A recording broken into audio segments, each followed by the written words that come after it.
Algo de información sobre la clase también pueden encontrar en la website. You can also find information on the websites course, the planning committee, the session information, as well as the instruction team, the syllabus, and the course objectives. And this year, we're exploring what is the possible world we want to see built.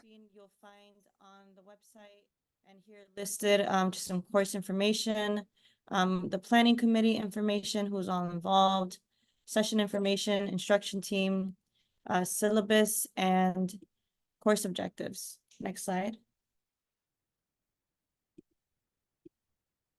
And just to remind us, we are talking about some sensitive topics. If you need to step away, if there's something that maybe is sensitive to you all, please let us know. Please be mindful of your own capacity or health through these conversations. So we do have that content warning that some of these lectures may contain material that are difficult to discuss. Please step away to take care of yourselves if you need to. We do have a land acknowledgement listed on the website, and we'll try our best to make time to talk about it, but we do have it there for you all to read. We do find it important to have language justice and live interpretation, so please utilize that if you're Spanish speaking.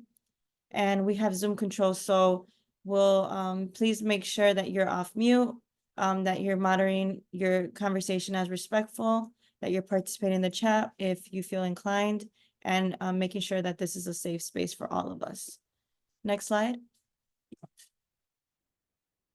Just to highlight some international aspects of health equity or equity, there's a global strike for Palestine going on now.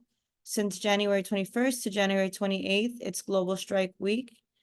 Some of these views are: we are human beings like you. We have beautiful cities, many lives and dreams. They were destroyed in front of you and are still being destroyed. You can make a difference and stop this genocide. We will continue until there's a ceasefire. So there's a connection to this within our land and theme, our theme and our land acknowledgement for the course. So on January 17th of this year, Palestinian journalist Bisan Adwad called for a global strike for Gaza. Ideally, this would include no school, no work, no spending money, and getting involved in local actions. Not everyone can do that, stop their activities, but something is better than nothing if you find it in your heart and you're able to. Please follow accounts like Student Justice for Palestine at UIC, SJP UIC, SJP Chicago, and those others that are listed here, BDS National Committee, to keep up with actions and boycotts that are happening locally, as well as journalists on the ground like Wizard Bisan one. And so Student Justice for Palestine has given us a recommendation that during this week, we limit as much spending as possible, pay in cash to support Palestinian businesses if possible, acknowledge the strike with classmates and colleagues, share how you are participating, wear a kifayeh, sorry for the mispronunciation, or flag in solidarity, and join a local action. Contact your representatives. Thank you. Next slide.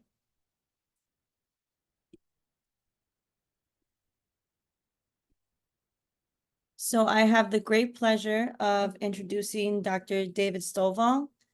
I've heard him speak. We're in for a treat. He is a professor in the Department of Black Studies, Criminology, Law, and Justice at the University of Illinois here at Chicago. His scholarship investigates three areas: critical race theory, the relationship between housing and education, the intersection of race, place, and school. In the attempt to bring theory to action, he works with community organizations and schools to address issues of equity, justice, and abolishing the school-prison nexus. His work led him to become a member of the design team for the Greater Lawndale Little Village School for Social Justice, SOJO, which opened in the fall of 2005. Furthering his work with community students and teachers, his work manifests itself in his involvement with the People's Education Movement a collection of classrooms, teachers, community members, students, and university professors in Chicago, Los Angeles, and the San Francisco Bay Area who engage in collaborative community projects centered in creating relevant curriculum. In addition to his duties and responsibilities as a professor, he has also served as a volunteer social studies teacher at the Greater Lawndale Little Village School for Social Justice from 2005 to 2008. Please join me in welcoming Dr. David Stovall for this wonderful talk. Thank you. I'll pass it over to you. Greetings, everybody. Good to, see folks virtually. Apologies that we couldn't be in person. I want to thank the folks at Radical Public Health and the School of Public Health for actually engaging somebody like myself. I'm often used to being uninvited to things, especially in this day and age. So it's good to be invited to things. And I wanted to also offer my sincere thanks to the work that you all have been doing, not just in the classes, but also in your action labs. So for the people who are actually in the action labs, engaging in classes, this really becomes important. And I titled this, "We Have to Stop Running from the Centrality of Racism," for a couple of reasons. Not just the moment that we're in with the rising of fascism and other forms of racialized hatred in the United States, but actually in recognition of the things that we refuse to engage in the United States, right? And I use the United States as an example because we have always been rewarded for accepting a lie, right? And I think that it's important to start off with that, right? So in what ways are we rewarded for accepting lies, right? So this thing around putting us in conversation with things like discovery or things like people who are listed as founders, right? I mean, all of these titles are deeply problematic. And I think when we talk about something like public health, we have to think about how these particular topics are not addressed. And then when they are not addressed, now people start into this strange wondering around, well, how did we get here? And one of the spaces that I always try to put forward is we're in this moment because we have never recognized how we got here.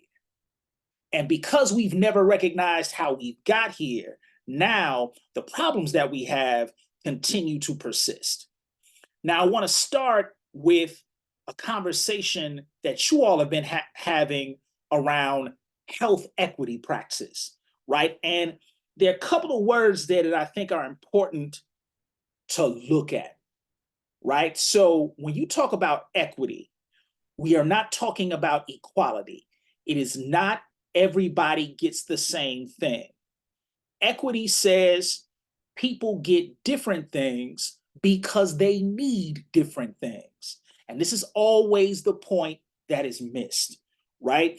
Equity says, I'm not going to give water to a person that is hungry and food to a person that is thirsty, right? Very simple.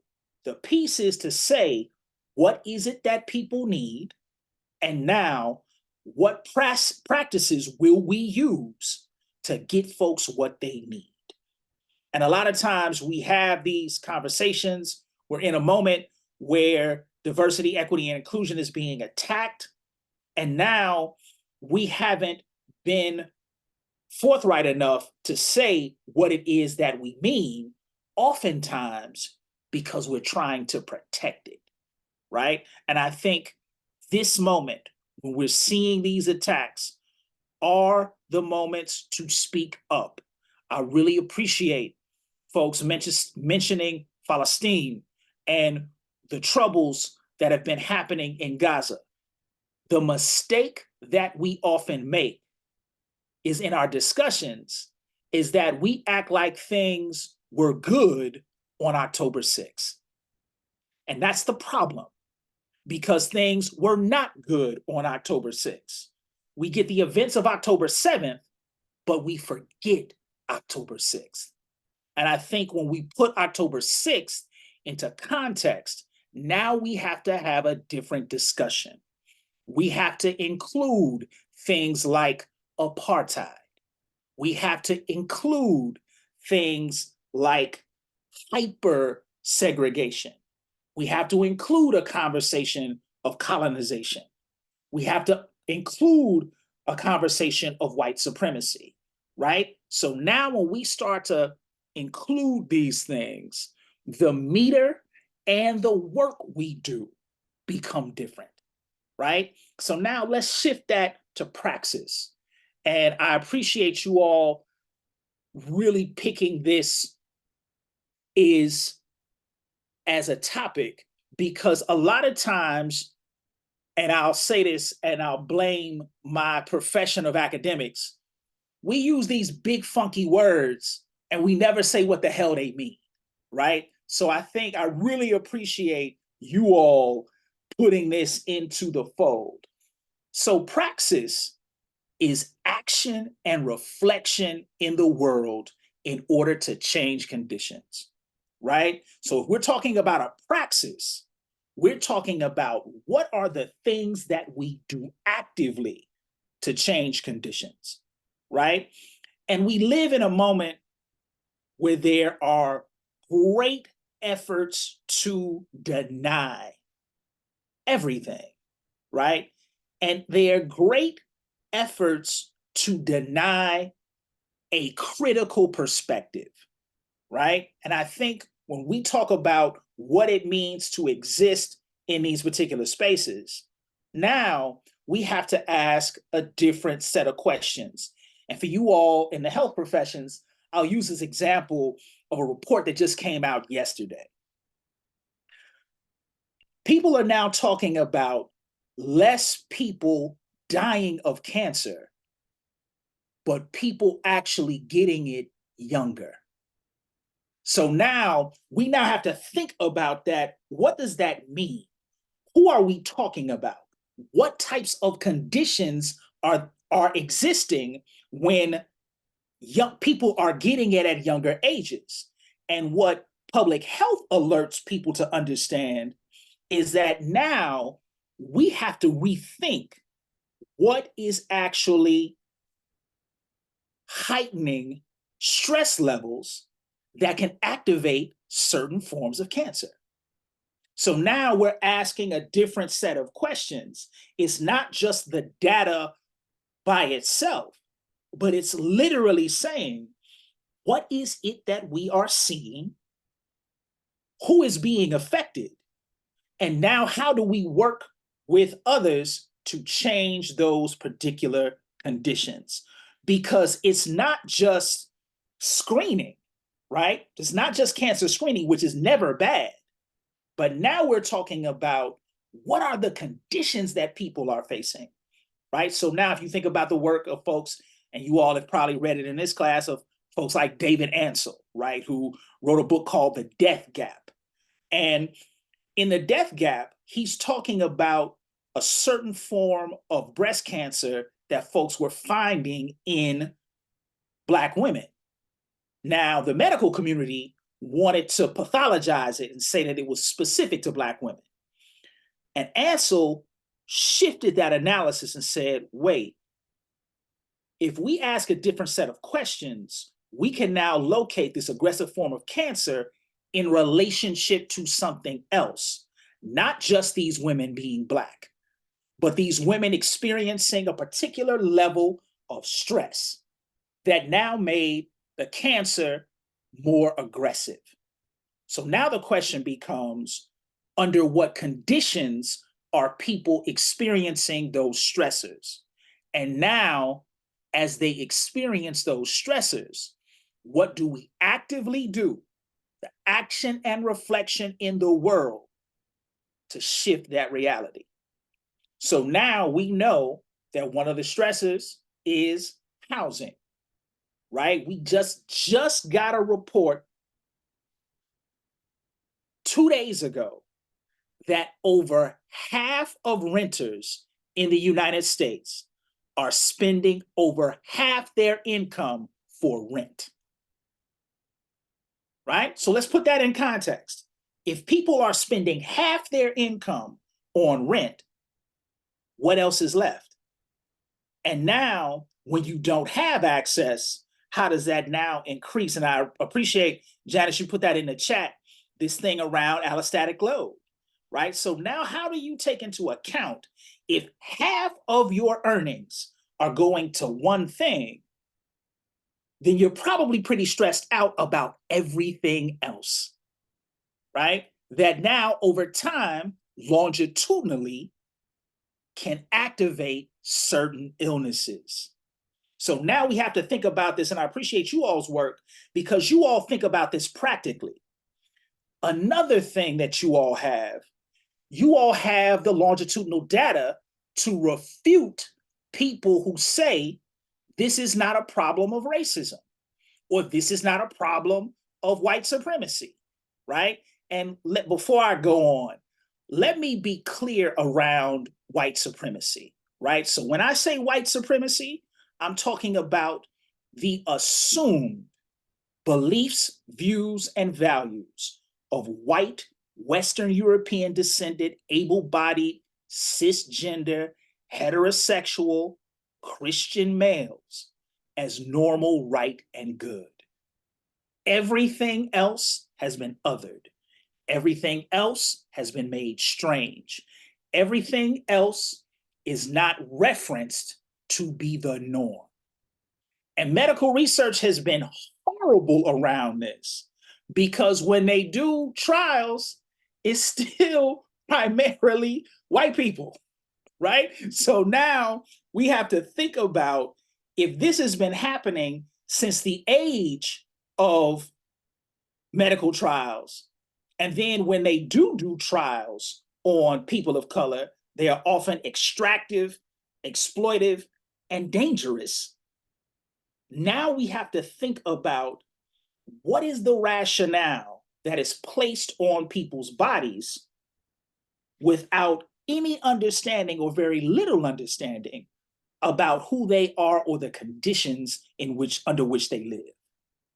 So now, as somebody who comes from education, we always should understand education as a public health concern, right? So now because, about 25 years ago, people started to talk about violence as a public health concern. We should also think about education as a public health concern because we need to take into account the buildings in which young folks are in, what's happening in those particular buildings, and then what stressors do young folks experience, particularly if they are engaging in things that are not relevant or useful. When that happens, and I'm going to make this argument, when that happens, when young people are in spaces that are neither relevant or useful, we have engaged in acts of violence on them. This is how serious this is. And when we engage in those acts of violence, we expect young people to sit in their suffering.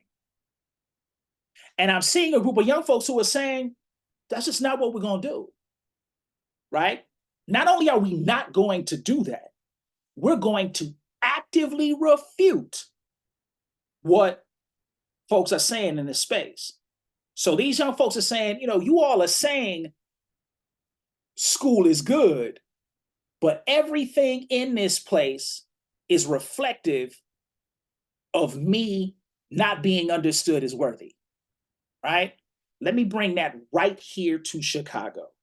And when you talk about the epidemics of injustice, look no further than particular schools on the south and west sides of the city. And this becomes important. When we look at high schools in Chicago, and Chicago has this very unique kind of relationships. Some of you all across the country who are on this call, you have gone to schools that are magnet schools or schools that you have to test into. Chicago has those same types of schools, but they call them selective enrollment schools. So to give you a sense of selective enrollment schools, you have to have a certain test score to even take the test for admission to selective enrollment schools. So now, we all know the stresses of testing. So now these schools are become these very coveted spaces. And when you look at them, there's this strange thing that we see in the population, right? So here in Chicago public schools is about 8% white. When you look at selective enrollment schools, schools that people have to test into, they are 48% white. So now we got to ask this question: how does 8% of the district become 48% of these particular schools that are the most resourced? We have to ask a structural question here, because now what happens when those resources go to those particular selective enrollment schools, there are resources removed from neighborhood schools. Now, let's put this in context. We have schools over 30 on this, and this at the high school level, on the south and west sides of the city that are at less than 40% capacity of the building. Let's put this in context. You have schools that can house 1,500 students that have 150. You got schools that can house 4,000 students that got 600. You got schools that can house 3,000 students that got 500, right? You can go all throughout the south and west sides and find these particular cities. Find these particular schools. The other thing that becomes the most important, the young people attending those depopulated schools are also young people who are in areas that have a couple of things: the lowest employment rates, the lowest rates of affordable housing, and the highest rates of inaccess to healthcare.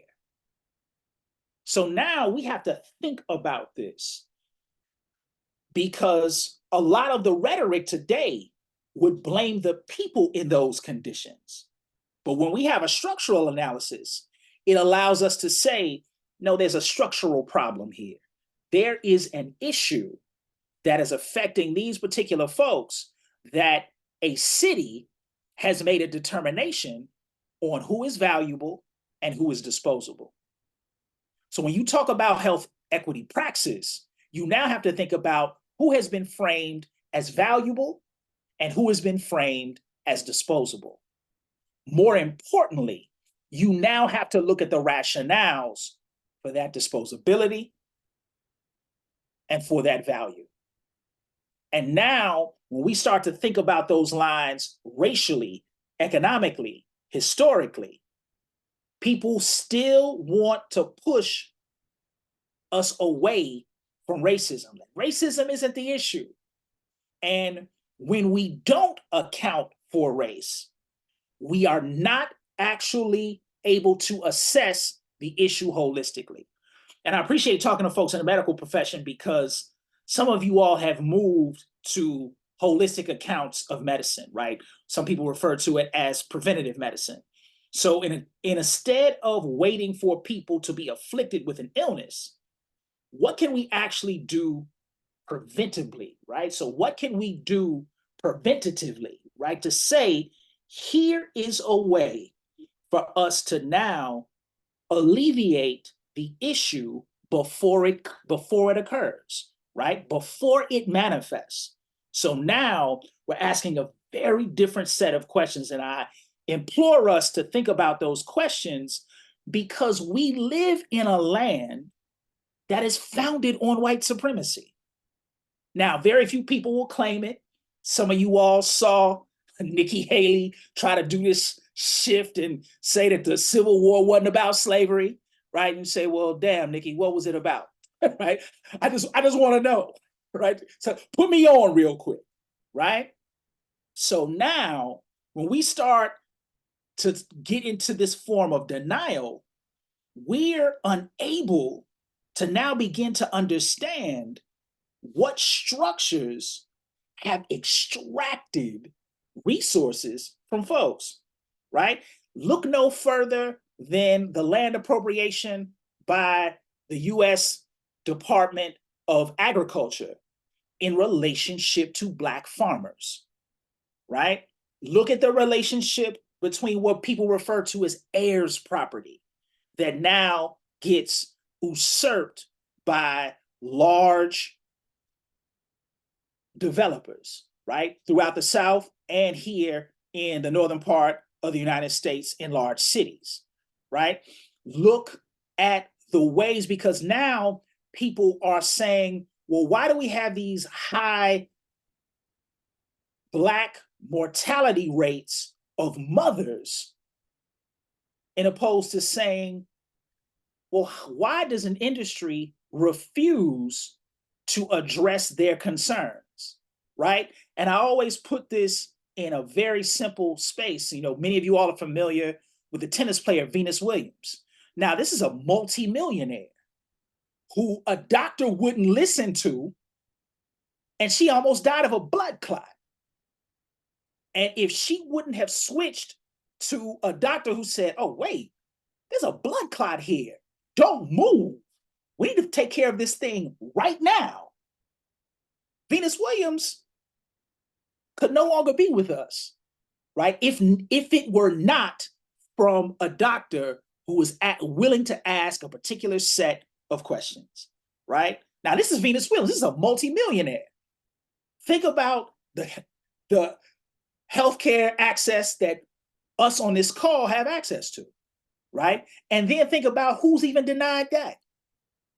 So we always have to think about it, and I think it's important to state here that we are never talking about racism as the sole thing, but we are always talking about what racism is in conversation with, right? So how is racism in conversation with gender depression? How is racism in conversation with classism? How is racism in conversation with patriarchy, right? How is racism in conversation with transphobia, right? How is racism in conversation with ableism, right? Or ageism. So now we're talking about racism as a through line, right? These things can be located in all of these spaces and not as something that is distance or an anathema, but central. And when we continue to run from this reality, it harms us even more, right? And for myself, as an educator, I always say to myself, well, look, what was this intended to do? And we have to ask very, very real and grounded questions. So when I think about schooling in the US sense, the first thing I say is, well, schooling for what, right? To do what? And who is intended to be served by those spaces? So if you have young folks thinking about what it is that they connect to, and we're still talking about things that are deeply disconnected from their lives, why do we have the expectation for them to pay attention? Is it just because we're adults? That makes no sense. So now, how are we willing to push ourselves to say, what is it that is possible? And what have folks been willing to do, right? Because the goal of tonight was not for y'all to leave the call and be like, damn, we just listened to Stovall and he said, everybody gonna die. It's all terrible, right? That's not the purpose here. The thing is to understand why we have been ignoring something that's right in front of our face and what rewards have we recouped for ignoring it, right? Whether it be our jobs, our position, our quote unquote authority, all of these things, right? Just for the hope that you won't say anything when it happens, right? And I would say that that's more dangerous to our health than it is beneficial, right? So now, what have folks been doing to now recognize how we actually address structural violence? How do we identify the things that are harmful? And then what have people been doing historically to make sure that people have what they need, right? Because equity isn't this new thing, right? Black folks have been engaged in equity far before the word even became this kind of cause celeb, right? Indigenous folks have been engaged in equity long before folks been using the word, right? Latine folks have been engaged in equity long before that word became used, because people were able to see what folks needed, when they needed it, and address the issue and concern, right? So now when we talk about things like vulnerable populations, why can't we say populations that are suffering from the vestiges of white supremacy, right? Right? What does it do for us to now shift that, right? Because we haven't said what they are vulnerable to, right? We like to use that terminology in relationship to being vulnerable to disease, right? Or a particular ailment.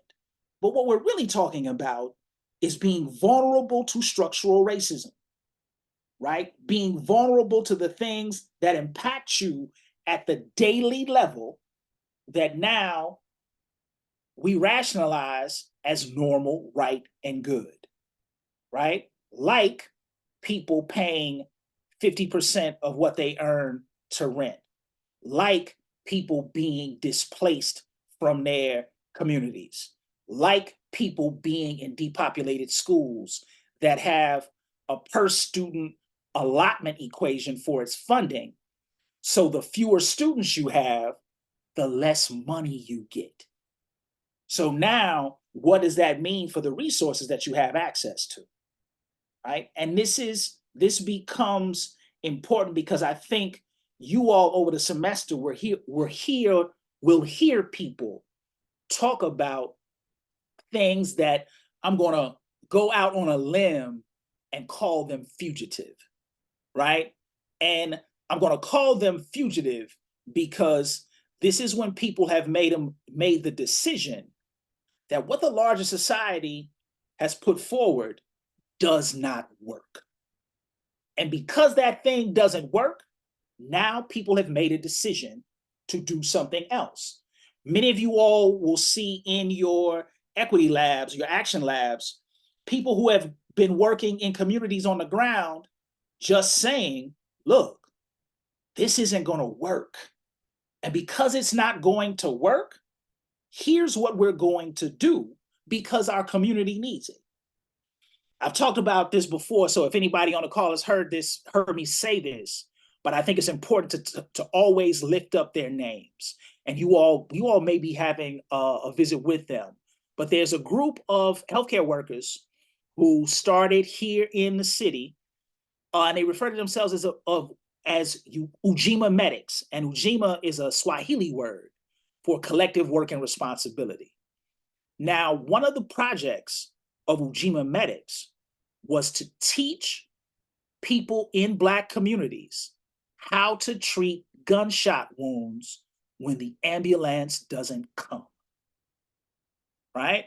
So now let's think about that, right? What does it mean to now say, oh, we know this thing isn't coming. So now how do we stabilize the person who has experienced a gunshot?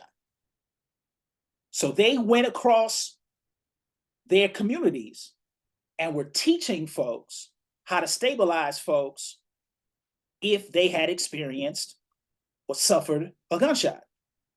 And from doing that work, they begin to say, well, what else do we need to be paying attention to? And people, as they were talking to folks, folks were talking about wellness or what have you, but they were like, okay, wellness is definitely good and necessary and useful, but wellness in relationship to what?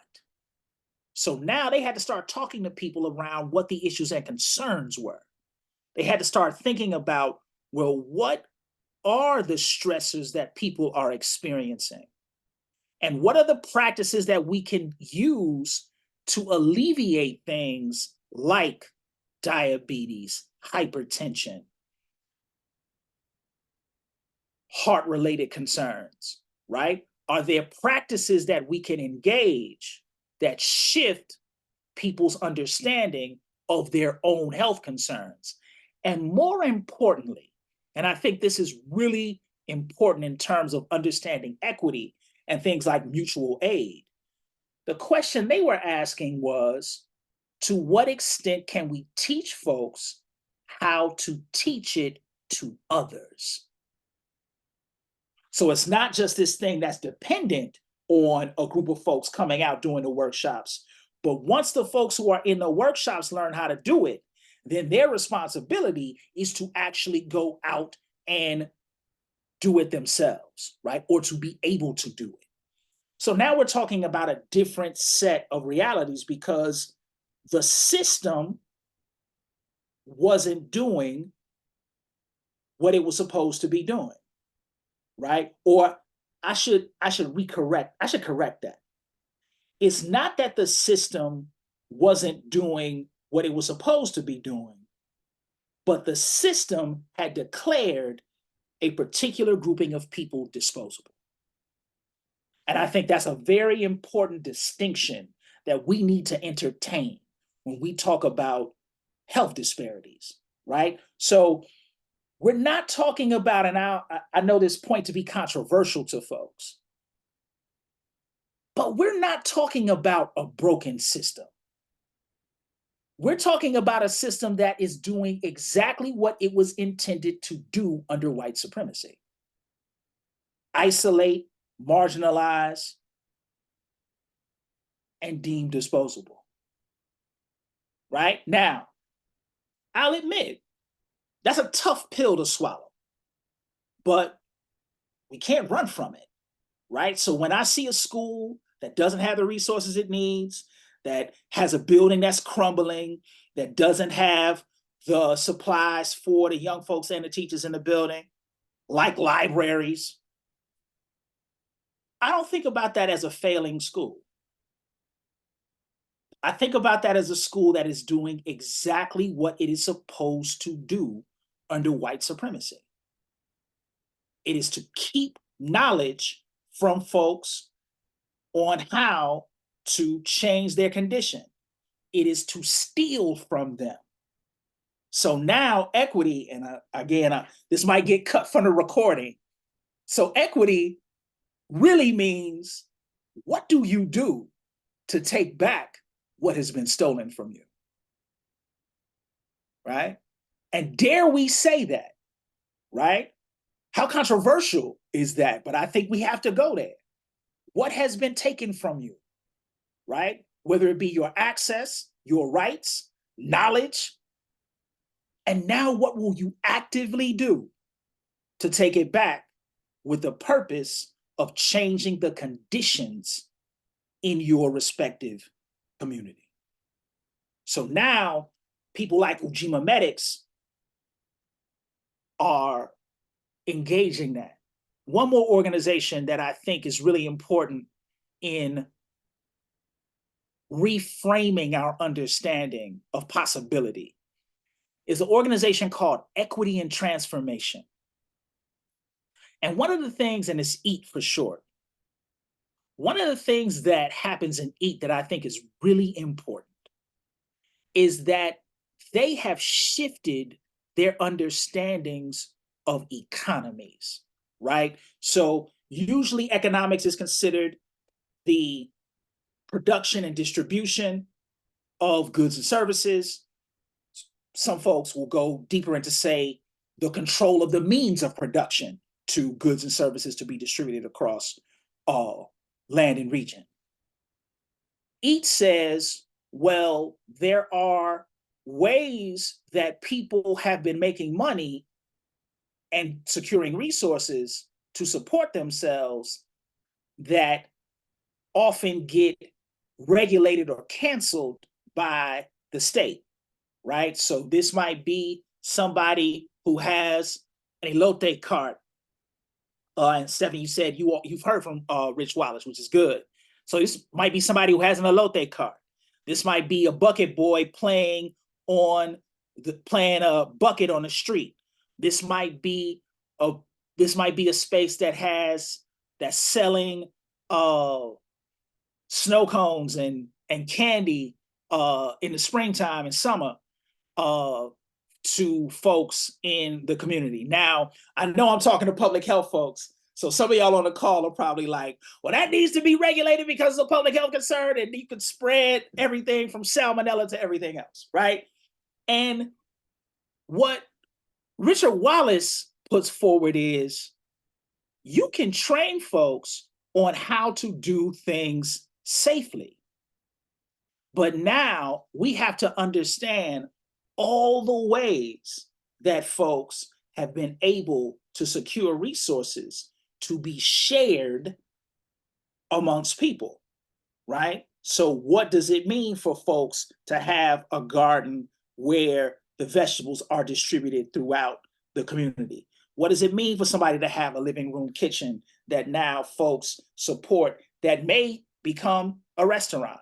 What does it mean for folks who are engaged in, and I really appreciate EAT because they go there, right? So people who are in very high risk occupations, right? All the way down to sex work, right? In terms of how do we make sure that folks are safe to the extent that they can be safe, right? And it's really around asking a very different type of question. And they're saying, look, we have all these things that regulate us, but now what are we doing to begin to think about this differently, right? And even pushing back on people who still resort to this kind of culture of poverty, right? Which is highly problematic. And I'm glad you all attack it in your courses because poverty is not a culture, it's a condition. And now we have to look at what impacts that condition. So one of the things that folks in EAT have been doing, they have been pushing for what's referred to as guaranteed income. Now, there's a really important experiment that came out of Stockton, California 2 years ago that they teamed up with Stanford to study. And I'm deeply impressed by what I saw in the guaranteed income experiment. So just to explain it briefly, 500 families got $1,000 a month for a year. And the folks at Stanford tracked their expenditures. And the data is really amazing in terms of what they found. One of the first things they found was that 93% of the families who got this guaranteed income used the money to pay bills, right? So let's get off this thing that poor folks don't know what to do with money. In fact, if you look at it differently, you'll really see how resourceful people who don't have a lot of money are. The second thing, 95% of the families who got the guaranteed income went out and looked for work. So let's put this together. Folks have what they need, they take care of their bills, and then they go out and look for work. right? So if we know something like this to work in this way, then the question becomes, why are we not engaging it? And Edith's saying, if we see this in Stockton, California, we'll see similar results here in Chicago. So now it's important to think about the possibility. And the thing around health equity praxis is really you all entertaining what are the possibilities, right? What can people do given these conditions, right? What is possible? And now, how do we use those things as building blocks on shifting what's done? Because policy, I'm going to make this argument as an educational policy person, right? Policy should never be the first thing. The work should always be first. And the policy should reflect the work that's being done, right? That's a different way, because sometimes people think about policy as the protectorate, right? And it can work in that way. But it's really important to think about what work are people doing? And then from that work, where do we think about creating spaces that work is protected, right? I think that's a really important understanding, because a lot of times people make the mistake and think that the policy should be first, right? And that doesn't necessarily get us. Sometimes when the policy is first, all it really gets us is more administrators who talk about us either being in compliance or not in compliance with the policy, in opposed to actually doing work that makes sense, right? So again, y'all, I'm really thankful that folks reached out to me to kind of have this conversation about how we understand racism and white supremacy. But I think it's even more important for us to be able to think about what is possible, and now what can we learn from folks who are doing this work, right? I say this to you all more as a struggling educator than somebody who has a lot of answers. But I am deeply appreciative of the work that you all continue to do. And thank y'all again for inviting somebody like myself. And I'm more than happy to engage us in some questions. Thank y'all. Thank you. If anyone wants to come off of mute, there's also some Stovall. I'll give you a round of applause for what you're sharing with all of us, and many of us are reflecting in the chat. So if any of us want to come off mute and ask your question, or I can ask the question. Actually, could we take a 1-minute bio break just for the interpreter to catch her breath, and everyone here grab a drink of water, do what you need to do. It'll take 1 to 2 minutes. Thank you.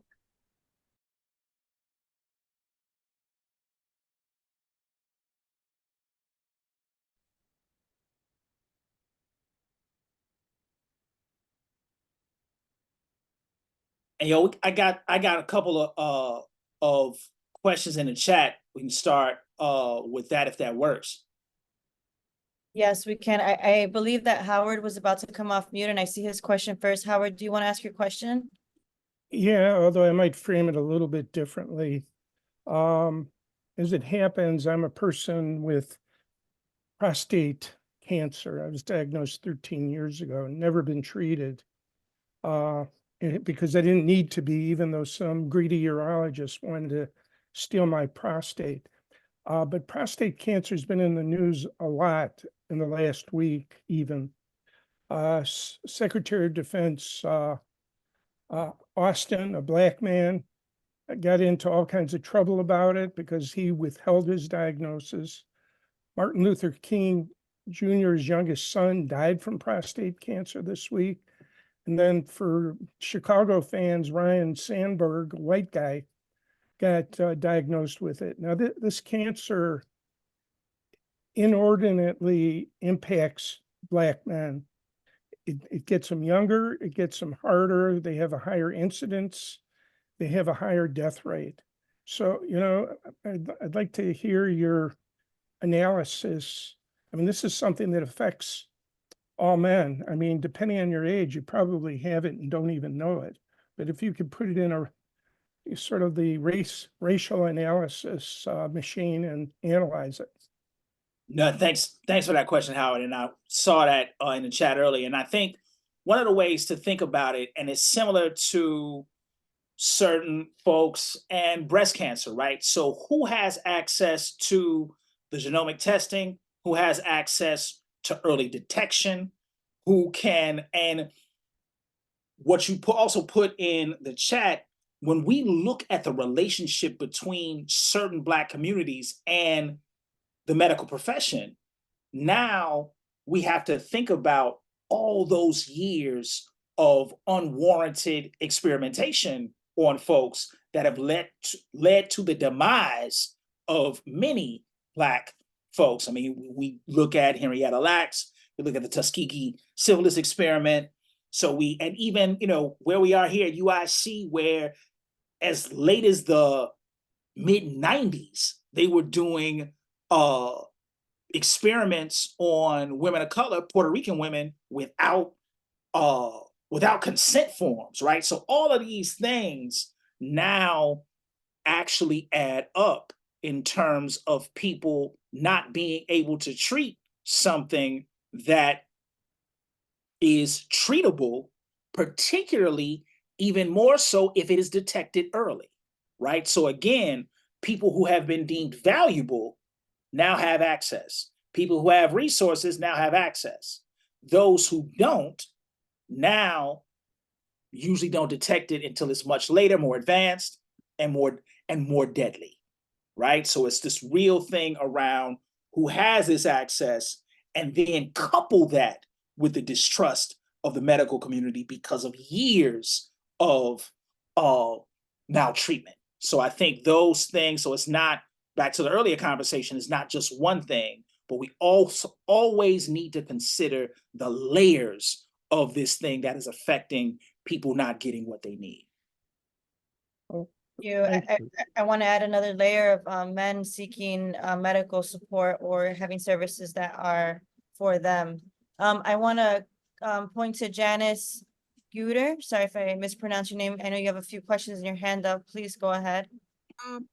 Dr. Stovall, thank you very much. I'm really intrigued by so much of what you have said, but I want to add to what you were just talking about, in that the genomic testing, the screening, but even when in the Black, particularly population, when and this is something we actually have to learn how to begin to adjust for, because social determinants of health, unlike they may impact the lives of whites or even some of our Latinx population, they don't necessarily impact the lives of Black people, because Black people will still die and do die at a disproportionately higher rate, even when they are well educated, even when they have high education attainment. So if we just kind of trickle back to what you were talking about previously, the allostatic load, the weathering of stress and what it does to our bodies, and not having access to the genomic testing, and then we walk into places where healthcare is delivered, and we are confronted by biases that naturally play a very negative role in our outcomes. I mean, you have unloaded a lot tonight. I don't know how you did all of that in 45 minutes, but thank you. That's a gift you have, obviously. But there's a lot to consider and think about if we ever want to get out of this place where discrimination is the causality for the disparities. Recognizing, and I think I said something in the chat about this, there is no cure for discrimination or disparity. So we've got to learn how to get past this. So I'll ask this question and then I'll be quiet to listen to you. How do we, if it's possible, protect the voices of those of us who are in rooms, in some cases only because they're trying to create an aura of despair, of diversity, but not wanting, especially Black women, because we tend to speak out more and we tend to be, learned. How do you, what do you recommend we should do to protect our voices? Definitely, no, thank you for that. I think two things in particular around protecting voice. I think one is to be able to engage in the training of folks who are engaging our communities, right? And two, getting more people to have that critical analysis who are actually engaging our communities, right? Because it's another thing to be able to ask that those particular questions, but it's another thing when there are more people in those spaces asking the same questions, right? Because to your point, what we often see is this isolation, right? One person asks a question, now you get isolated, nobody ever comes back to you. We've all been in those rooms. You raise something, I was in it 2 days ago. Ask a question, say, well, what are we going to do about this? And then they go past it, and then now you got to bring it back, and that builds out stress. So now it's really around how are we training more folks to ask the same types of questions, right? And now when we start to do that, a couple of things shift. What we research shifts, and then our capacity to do it on the ground with folks shifts, because we know that that's the space that we need to be affecting, right? So I think those two levels, more people, and then a different type of training, right? In terms of what it actually means. Because a lot of times people just think, to your point, you just throw some people of color in there, this is gonna get better. Absolutely not. Because if those folks have recouped those rewards from white supremacy, there is no guarantee that they will do right by those same communities that they come from.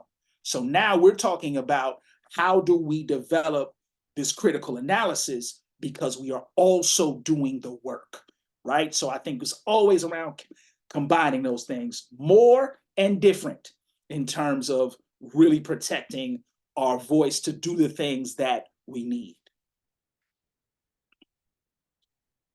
Thank you, Janice. Thank you, David and Howard, for the last question. I'm going to point to a question from the chat from Juliana Cabal. How does white supremacy continue to be perpetuated generation by generation? I can't imagine parents enrolling their children in How to Be Racist 101. Does it have something to do with the social cultural system made to benefit certain people? For example, the Manning schools and those that get more funding.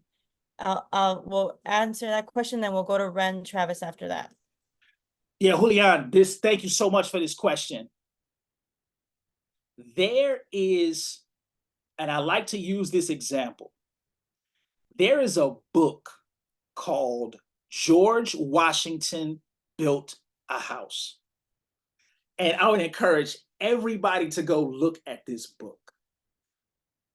To me, that is the quintessential understanding of white supremacy. It's for first through third graders, I think. And the cover of the book is this muscular George Washington with his shirt off, right? I promise y'all, I am not lying about this, right? It's George Washington with his shirt off, and he got an axe, and he has his foot on like a tree stump. And it's talking about this house that George Washington built. And the house is the White House. And I'm saying to myself, well, here's the source point. Right now, this isn't the only example, but this is the source point. The source point is the entire book that is designed around getting young people to read is based on a lie that we now purport, that people purport in classrooms to be fact. And now you think about do that millions of times a day to young folks without interruption, right? We still talk about Columbus discovering something, right? How in the hell are you discovering something where people already are? Like, it's unfathomable, right? But at the same time, it's this mythical narrative, right? So it perpetuates itself because we refuse to interrupt the mythical narrative, right? And I'll just encourage y'all, just look at that book, George Washington Built a House. When I saw it, I almost threw up right there. But this thing around how we get caught into those spaces, and now we keep saying, oh, it's okay. When they get a critical perspective, they'll just leave it alone. But we won't interrupt it from the source. And that's the problem, right? So it perpetuates itself because we won't interrupt it from the source, right? And then that gets into our funding equations, the rationales that are placed on folks, because largely we haven't taken it upon ourselves to interrupt it from the source, right? And when you don't interrupt it from the source, it just continues to perpetuate.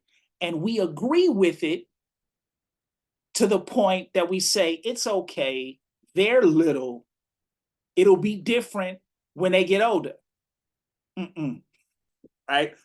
You have to be willing to to call the lie what it is, right? And I think when we do that, we're in a much better place in opposed to just accepting those things. But I think that's just an example that always plays in my head, because I saw this book for the first time, I believe that was last year. It might have been 2022, but I believe it was last year. But yeah, I mean, that thing, we haven't committed ourselves to interrupting that lie. Thank you so much. Ren, Travis? Yeah, hi everybody. Yeah, my name is Ren Travis. And so you talked a little bit about near the end of your presentation about how the policy doesn't have to come first. And in public health, I kind of interpreted that to mean the science doesn't always have to come first. You know, we're always waiting on the scientific studies when people in the communities are telling us what they need and what can help them. And so my question is, how do you convince people who are maybe very scientific, very academic? How do you convince them of the importance of listening to those lived experiences? Yeah, and thanks so much, Ren, for that question. I don't ever think about it as convincing folks. And this is why I say that. A lot of times people, and Caroline in the chat, look, appreciate you, because qualitative data is science, right? I think that's really important. But to your point, Ren, I don't ever think about convincing them, right? I want them to be able to ask questions of their own work, right? So I work with a guy named Danny Morales Doyle, who's at in the College of Education at UIC, who's a science educator. And the thing that he always says is, we have to begin to think about, how is something accepted as science? Who has determined that? And what it allows him to do is he starts to provide all of the examples of indigenous science that was actually stolen by large pharmaceutical companies and have created things like aspirin or morphine, right? So this thing around really having them ask a question of that and putting forth a challenge. Here's where we're seeing results. Now, what can we do to support their work, right? Can science support their work?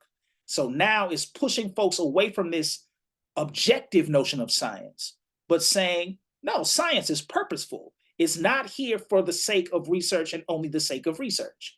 So now we have to think about in what ways can this research be beneficial to folks. And I think public health is kind of led in the medical and biological sciences. I think public health has pushed this in very interesting ways to say, look, the science is always with us. To what extent can it be used to benefit folks and not just to study the demise of people, right? I think that's a really important point just to offer to them, because it's not about you convincing them, right? It's really around saying, here's what's available. And now can we think about what we've been trained in to be beneficial to the folks that we know are being affected, right? As just a very straightforward question to folks. So don't think about convincing, just putting forward that challenging question.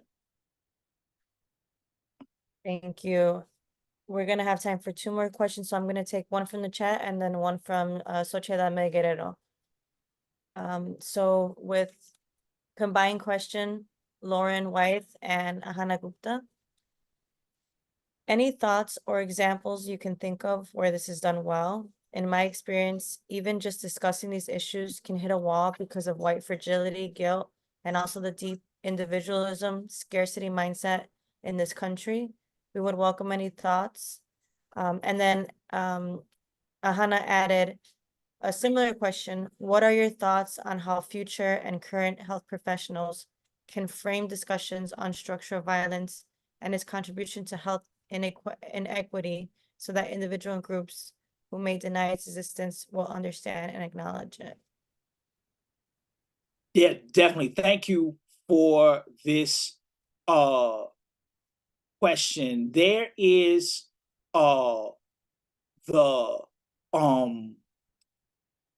there's a movie, there's a documentary that just came out on Netflix. Not the, I know everybody thinks I'm about to say Stamped from the Beginning, but it's actually by a lawyer, and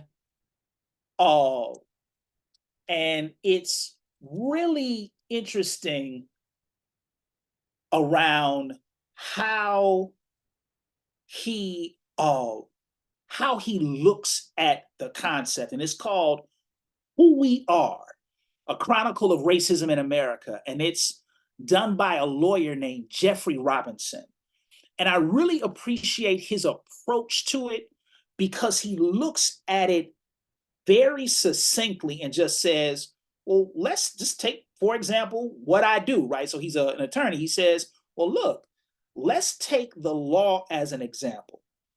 And then he goes through all of these ways that laws can be interpreted and the ways that laws can be interpreted around the subjugation of certain people. And the same law, that's what I really appreciate. So he will look at one piece of legislation and then talk about how it got interpreted in all these different ways. And I think those are things, so Lauren, not to your point, again, not about convincing folks, but saying, let's look at the practical things that are in our world that we often just consider to be normal, right, and good, and there because they're there. Now, when we go into the origin of these particular laws and what they were intended to do and how they were used to do certain things, you see an entirely different trajectory, right? And I like how he frames this thing as who we are, right? So he's not talking about, no, it's not them over there, right? Don't think about the racist as the person who's carrying the cross and calling folks out of names, but it's really around how do we actively participate in these processes that have these deleterious results, right? And then for the second question, Ahana, I really appreciate Kamara Jones's work on racism in medicine, right? Because again, she talks about the medical cliff, but she also talks about a medical definition of racism, right? And the ways in which it operates for certain groups. And I really appreciate how she frames it for the medical community, because she used to work for the CDC. And I really appreciate her work. And then in public health, there's the work of Chandra Ford, who actually looks at critical race theory and health outcomes, right? So I think those are folks who are really engaging the work in a way that's very palpable, right? So it's not accusatory, it's just saying, look, don't look any further than your own front nose, right? Don't look any further than your nose, right? And now start to pay attention to how these things are affecting you, right? I heard a white school board member say to other white people, he said, look, the way to acknowledge racism is to look past your nose, right? So now, once you get past that and the individualized world that you've been rewarded to protect, now you see an entirely different thing in ways in which people are affected, right? And I think that has the most power, right? For people to really see it beyond their own kind of insular world and say, no, this is happening. You support it when you do X, right? And again, not to convert folks, but to really folks who may be curious on how it operates, for them to see it in real time. Thank you. Sochi?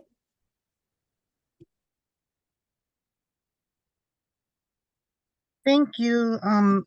Wonderful insights, Dr. Stovall. Thank you so much. My question is in regard to what you were saying about equity and thinking about it in terms of how do you take back what was taken from you.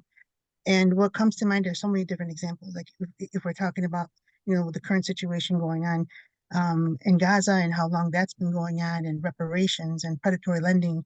And I guess what's frustrating for me is that it seems like in those, just to use those examples, that it becomes a lifelong process of negotiation with people who don't even recognize that something, or don't even acknowledge that something has gone wrong, that harms have been caused. And you're in this process of negotiating with people who have to be convinced, like you were saying, that the dehumanization that's gone on and the harms that have been caused. So how long what's the best way to approach that to avoid that kind of negotiation that seems to even further the dehumanization of the fact that folks have to ask or demand what's been taken from them?